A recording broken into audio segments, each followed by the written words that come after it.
The Galactic combat nexus had seen its share of ridiculous spectacles over the past millennium, but nothing quite prepared the assembled crowd for what was about to unfold in Arena 7. Floating majestically above the binary star system of Helios Prime, the station housed the most sophisticated gladiatorial complex in known space. A place where civilizations came to prove their species' worth through ritualized violence.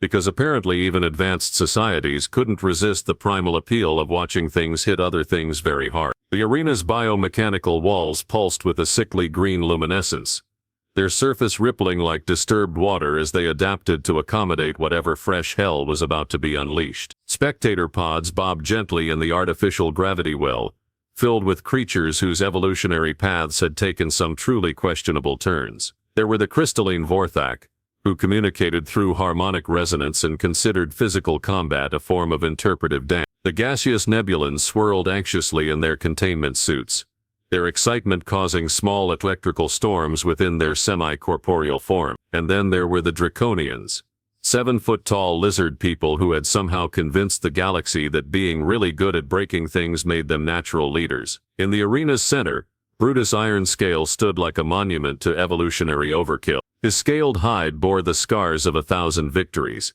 each one carefully maintained by his personal aesthetic technician, because intimidation was apparently a full-time job requiring professional maintenance. Standing 9 feet tall and wielding weapons that violated several interstellar treaties, he was the Draconian Empire's most celebrated champion, a being so thoroughly committed to the art of violence that he'd once challenged his own reflection to a duel. The crowd's anticipatory murmur died to a whisper as the transport beam activated, depositing his opponent onto the arena floor with characteristic theatrical flair. What materialized was not the towering warrior beast they'd expected, nor the cybernetically enhanced death machine that had become fashionable among the militant species. Instead, they witnessed something that made several alien theologians question their fundamental understanding of cosmic justice. She was human, disappointingly, confusingly, inexplicably human, standing barely 5.5 feet tall with the kind of unremarkable appearance that suggested she might work in accounting somewhere. She possessed all the threatening presence of a wilted houseplant. Her clothing defied every known principle of combat attire, a simple floral sundress that looked like it had been selected for a pleasant afternoon of reading in a park, sensible walking shoes that had clearly never been designed to crush enemy, and a small handbag that couldn't possibly contain any weapons larger than a particularly aggressive pen. But the most bewildering aspect of her presence wasn't her appearance. It was the sound emanating from her lips. She was humming, not a war chant, not a battle hymn, not even something appropriately ominous. She was humming what sounded distinctly like classical earth music, a gentle melody that belonged in a concert hall rather than a gladiatorial death pit. The tune drifted through the arena's recycled atmosphere with the same casual indifference one might display while waiting for public transportation. Brutus Ironscale's reptilian features contorted into an expression of pure confusion. In his extensive career of ritual combat, he'd faced berserkers who foamed at the mouth, calculating assassins who smiled while explaining exactly how they planned to dismantle him, and philosophical warriors who treated violence as a form of artistic expression. But this was new territory. His opponent appeared to be treating the entire situation as background noise to her musical interlude. The arena's automated systems programmed to recognize threatening behavior patterns began displaying error messages. Their algorithms designed to analyze combat stances and weapon readiness were struggling to classify an opponent whose greatest display of aggression was humming slightly off-key. The betting pools in the spectator sections were experiencing their first system-wide crash in recorded history as oddsmakers tried to calculate probability matrices for a contestant who seemed unaware she was in a fight. The human's gaze wandered around the arena with the detached interest of a tourist examining local architecture. She noted the impressive technological achievement of the biomechanical walls, appreciated the sophisticated artificial gravity systems, and appeared genuinely delighted by the colorful array of alien species in the viewing pod. Her humming continued unabated, weaving through the arena like a melodic thread connecting her to some private universe, where combat arenas were simply interesting venues for musical performance. Several xenobiologists in the crowd began frantically taking note. Human behavior patterns were notorious for defying logical analysis, but this exceeded even their most pessimistic projection. The species that had conquered half the galaxy through sheer bloody-minded determination and an alarming tendency to solve problems by applying more violence until they stopped being problems, had sent a representative who was treating their most sacred ritual like an elevator ride. Brutus flexed his massive claws, the sound echoing through the arena like grinding metal. His weapon systems activated with theatrical precision, energy coursers crackling to life along his arms while his biomechanical implants began their intimidating power-up sequence. The display was designed to inspire terror in opponents, to make them understand the futility of resistance before the actual fighting began. The human continued humming, apparently finding the light show rather pleasant. The warlord's confusion began transforming into something approaching professional offense. In his experience, opponents either cowered in fear or responded with equal displays of aggression. They did not stand peacefully in floral dresses, humming classical music while examining the arena's architectural features with academic interest. Human, his voice boomed through the arena's amplification systems, a sound that had once caused an entire planetary defense force to surrender immediately. You will acknowledge the supremacy of the Draconian Empire. She looked up from her examination of a particularly interesting biomechanical joint, smiled politely and continued humming. The melody hadn't changed, hadn't even paused for his declaration. If anything, her tune seemed to have gained a subtle complexity, as though his interruption had inspired a brief musical variation. In the spectator pods, several species began experiencing what their respective biologies interpreted as existential dread. What happened next would be studied by xenophysicists for generations, though none of them would ever arrive at a satisfactory explanation. Brutus Iron Scale, deciding that subtlety was clearly wasted on this peculiar creature, launched himself forward with the kind of devastating attack that had reduced entire military formations to component atoms. His bio-enhanced muscles propelled him across the arena floor at speeds that should have liquefied his opponent on impact, while his energy-wreathed claws extended toward her with mathematical precision. The human, meanwhile, had transitioned seamlessly from her previous melody into what any Earth-educated observer would have recognized as Pachelbel's canon in D major. Her humming had acquired a richer harmonic complexity, as though she were somehow managing to carry multiple melodic lines simultaneously, a feat that should have been biologically impossible for a species with only one larynx. But then again, humans had never been particularly concerned with biological limitation. As Brutus's fist approached her face with enough kinetic energy to crater a small moon, something decidedly non-Newtian occurred. The attack simply paused.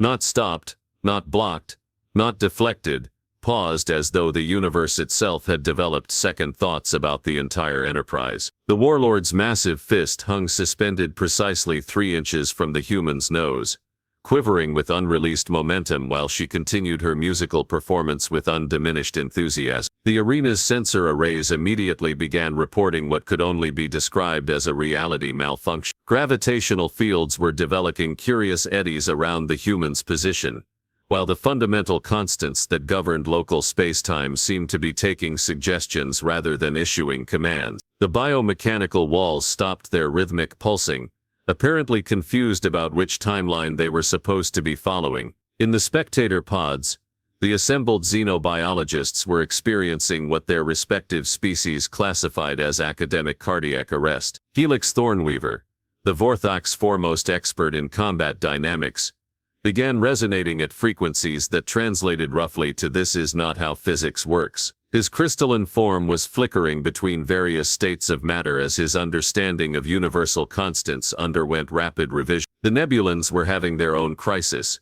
their gaseous forms swirling in patterns that resembled panic made visible. Their collective consciousness was attempting to process the apparent fact that sound waves, specifically a human humming classical music, were somehow rewriting the local laws of physics. This challenged several core principles of their scientific understanding, not least of which was the assumption that reality was supposed to be consistent. Brutus himself was experiencing something that his warrior culture had no vocabulary for: philosophical confusion. His fist, which had punched through starship hulls and shattered planetary defense shields, was being held in place by what appeared to be nothing more than atmospheric pressure and good intention. His biomechanical combat systems were running continuous diagnostics, trying to identify the force field energy barrier or exotic matter field that was preventing his attack from connecting. They found nothing. According to every sensor and scanner at his disposal, there was absolutely nothing between his fist and the human's face except 3 inches of perfectly ordinary air. Air that had apparently developed some very non-standard ideas about how momentum was supposed to work. The human's humming had evolved into something approaching orchestral complexity. She seemed to be weaving harmonies around the primary melody,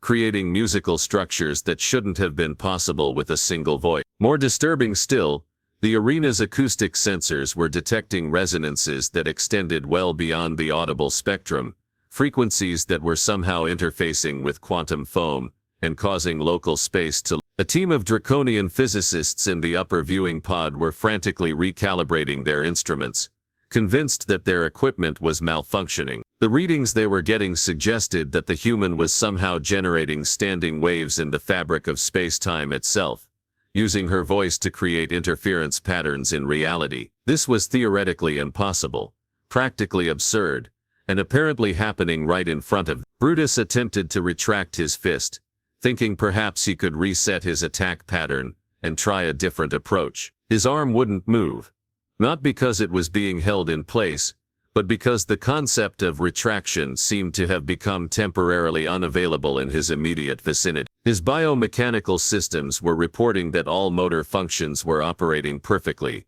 while simultaneously being unable to execute any actual movement. The human paused her humming for a moment, not to acknowledge the massive warrior frozen mid-attack in front of her, but apparently to clear her throat. During this brief silence, Brutus found he could move freely again. He took an experimental step backward, and his fist followed naturally. The moment she resumed her musical performance, he was locked in place once more, caught between one note and the next like an insect in amber.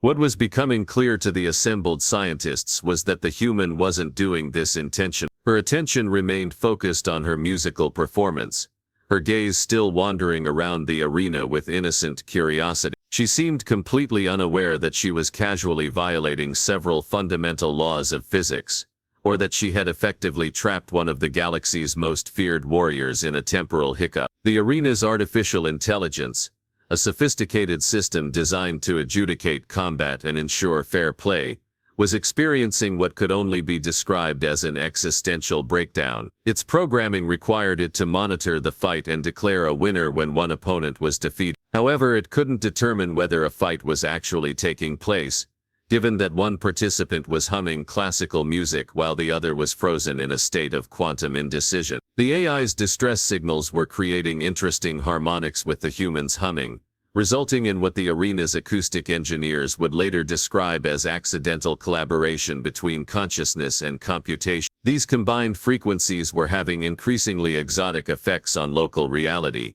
causing the biomechanical walls to begin swaying gently in time with the music, despite the complete absence of any rhythmic impulse in the current planetary configuration. Several alien theologians in the crowd were beginning to suspect that they were witnessing either a divine intervention or proof that their gods had developed a disturbing sense of humor. The human continued her performance with the serene confidence of someone completely unaware that she was redefining the operational parameters of the universe through the simple act of carrying a tune. Brutus, still frozen mid-attack, found himself in the unprecedented position of having time to actually think during combat. This was not an experience his warrior culture had prepared him for. Typically, fights involved a great deal of roaring, attacking and triumphant posing over defeated enemies. They did not involve extended periods of contemplative paralysis, while small humans provided live musical accompaniment to his professional confusion.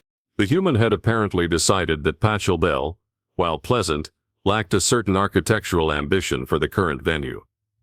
She transitioned smoothly into what appeared to be Bach's Brandenburg Concerto No. somehow managing to hum multiple instrumental parts simultaneously, a feat that was causing the arena's quantum resonance detectors to register readings typically associated with parallel dimensional bleeding. As her musical complexity increased, so did the reality distortions surrounding her position. The biomechanical walls began exhibiting behavior that their designers had certainly never programmed. Instead of their usual aggressive pulsing, They started to undulate in gentle mathematical waves that corresponded precisely to the harmonic progressions in her performance. More unsettling still, they appeared to be enjoying it. The arena floor itself was undergoing what could only be described as spontaneous interior decoration. Where the humans' humming touched the metallic surface, intricate patterns began to emerge, not carved or etched, but grown as though the molecular structure was rearranging itself to better complement the musical atmosphere. Geometric fractals bloomed around her feet like crystalline flowers, each one perfectly calibrated to the acoustic properties of her current melodic phrase. Brutus Ironscale, still frozen in his attack posture, was discovering that being trapped in a temporal anomaly provided an excellent opportunity for involuntary philosophical reflection. His combat-oriented worldview was struggling to accommodate the apparent fact that his most devastating assault had been neutralized by someone who seemed to think she was attending a pleasant outdoor concert. The cognitive dissonance was creating stress fractures in his psychological infrastructure.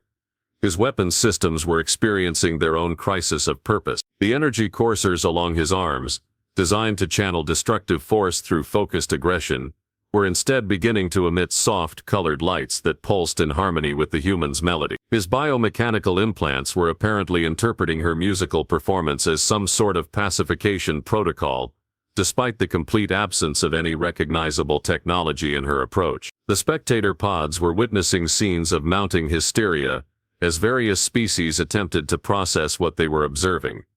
The crystalline vorthak had begun resonating in panicked harmonics that roughly translated to the universe as redecorating itself without proper permit. Their rigid mathematical understanding of reality was buckling under the strain of watching physics behave more like interpretive dance than natural law.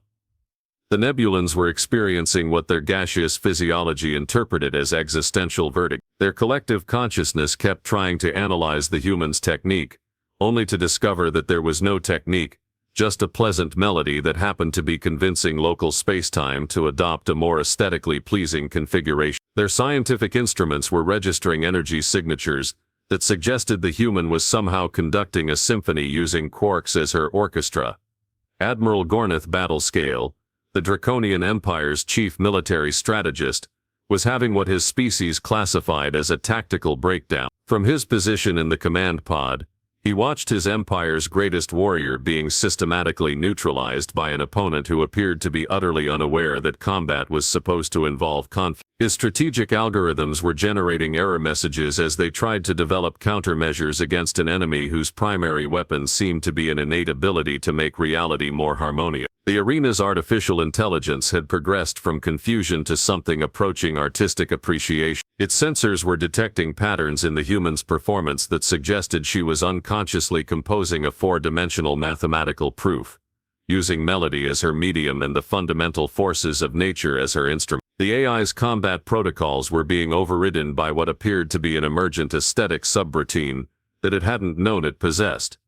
Meanwhile, the human herself had begun to take a more active interest in her surroundings, not because she'd noticed the massive warrior frozen in front of her, or the reality distortion spreading outward from her position like ripples in a cosmic pond, but because the arena's acoustic properties were proving surprisingly conducive to musical performance. She'd discovered that certain notes created particularly pleasant resonances with the biomechanical architecture, and was experimenting with harmonic relationships that were causing the walls to shift their molecular structure to provide better acoustic reflection. Helix Thornweaver, the Vorthak xenobiologist, was frantically attempting to document what he was witnessing while his crystalline form flickered through various states of academic panic. His instruments were detecting quantum harmonics that shouldn't exist, space-time curvatures that followed melodic rather than gravitational logic, and molecular reorganization patterns that appeared to be guided by aesthetic rather than thermodynamic principles. The most disturbing aspect of the entire situation, from the scientific perspective, was the human's complete unconsciousness of her effect on local reality. She wasn't wielding some exotic technology or channeling mysterious energies. She was simply enjoying a pleasant musical moment, while inadvertently demonstrating that the universe's operating system had apparently been written by someone with a profound appreciation for classical composition. Brutus attempted to roar in frustration, only to discover that his voice had been seamlessly integrated into the human's performance as a bass harmony line. Instead of the intimidating battle cry he'd intended, He found himself contributing a surprisingly melodic counterpoint to her Bach interpretation. His expression of warrior rage had been transformed into what sounded distinctly like a well-trained baritone providing accompaniment. The arena's betting systems had given up entirely and were now simply displaying error messages in 17 different languages, most of which roughly translated to probability mathematics has left the building. The odds makers had never developed algorithms capable of calculating the likelihood of combat being resolved through involuntary musical collaboration. Several species in the audience were beginning to suspect that humanity's reputation for military prowess might have been based on a fundamental misunderstanding. Perhaps their conquest of half the galaxy hadn't involved traditional warfare at all, but rather a process of accidentally convincing reality to be more cooperative through the simple expedient of humming while they worked. The human completed her Bach interpretation and paused briefly to appreciate the arena's improved acoustics. During this moment of silence, the reality distortions stabilized, the walls ceased their mathematical dancing, and Brutus found himself able to move freely once more. He looked around in confusion, trying to understand why his weapons were now producing colored lights instead of destructive energy, and why the arena floor had developed what appeared to be a sophisticated geometric art installation centered on his opponent's position. As the final notes of her Bach interpretation faded into the arena's now perfect acoustics, the human looked up from her contemplation of the fascinating geometric patterns that had somehow appeared around her feet. Her expression carried the mild confusion of someone who had just realized she might be running late for an appointment. "Oh," she said, her voice carrying clearly through the arena's transformed atmosphere. "Has the fight started yet? I'm terribly sorry if I've been keeping everyone waiting." The silence that followed this inquiry was the kind typically reserved for moments when entire civilizations suddenly realize their fundamental assumptions about reality have been quietly filing for divorce. Brutus Ironscale, still frozen in his attack position but now glowing with soft, harmonious colors, blinked slowly as his combat-oriented brain attempted to process this question. Around them, the arena had completed its metamorphosis from a gladiatorial death pit into something that resembled a cosmic concert hall designed by mathematicians with excellent taste. The biomechanical walls now pulsed in gentle golden rhythms that seemed to encourage contemplative thought rather than violence. The floor had become a masterpiece of spontaneous sacred geometry, with intricate patterns that spiraled outward from where the human stood like frozen music made visible. More remarkably, the transformation had extended to the participants themselves. Brutus's fearsome weapons had evolved into what appeared to be an elaborate tea service, complete with delicate porcelain cups that definitely hadn't been there when he'd entered the arena. His biomechanical implants were now producing a warm, amber glow that made him look less like an instrument of destruction and more like a very large, very confused reading lamp. He found himself asking, the words emerging from his mouth with the same bewilderment one might display upon discovering they'd been speaking fluent quantum mechanics in their sleep. His massive claws were somehow managing to handle the delicate china with surprising grace, as though his motor functions had been quietly reprogrammed by someone with strong opinions about proper hospitality. The human's face brightened with genuine delight. "Oh, that would be lovely, thank you." She accepted the cup with the same natural ease she'd displayed throughout the entire encounter, settling herself gracefully on what had previously been a section of reinforced combat flooring, and was now an elegantly curved bench that seemed to have grown from the arena floor specifically to accommodate her comfort. In the spectator pods, the assembled representatives of galactic civilization were experiencing what their respective species would later classify as collective cognitive recalibration. Helix Thornweaver's crystalline form was now resonating in frequencies that translated roughly to "I need to revise several textbooks, and possibly my entire understanding of causality." His instruments had given up attempting measurements, and were instead displaying what appeared to be poetry written in mathematical notation.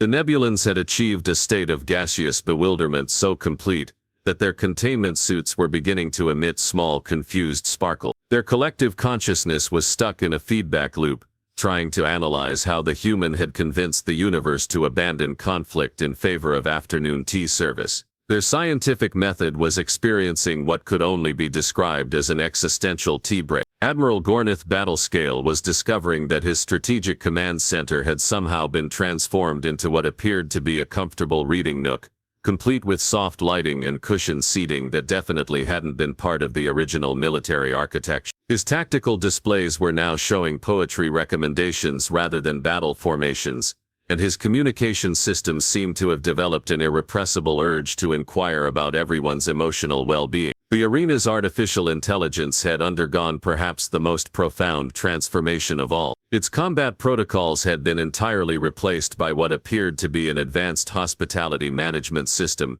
complete with dietary preference databases, and an inexplicable expertise in conflict resolution through therapeutic conversation. It was now broadcasting gentle suggestions about the optimal steeping time for various galactic tea blends.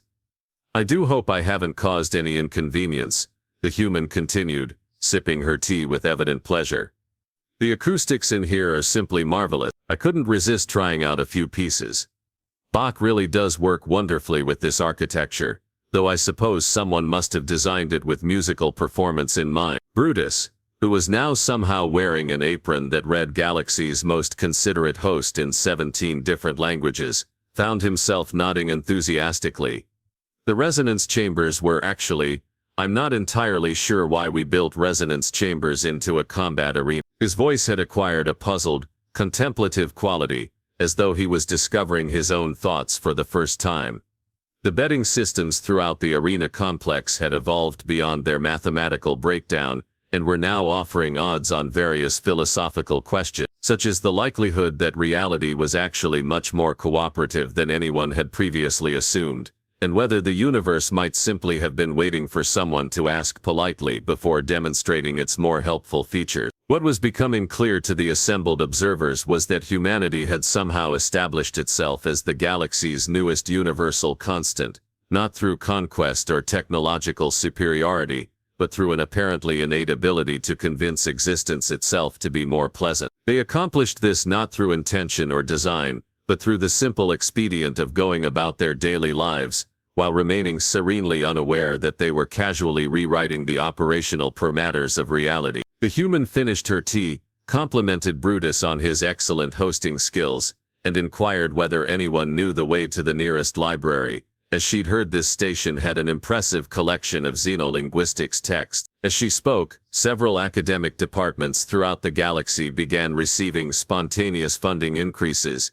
and at least 3 new universities materialized in previously uninhabitable star systems, apparently convinced that education was an urgent cosmic priority. The most terrifying realization spreading through the galactic community was becoming increasingly unavoidable. Humanity's reputation as the most dangerous species in known space was not based on their capacity for violence, but on their unconscious ability to make the universe a more accommodating place, simply by existing in it with good intentions.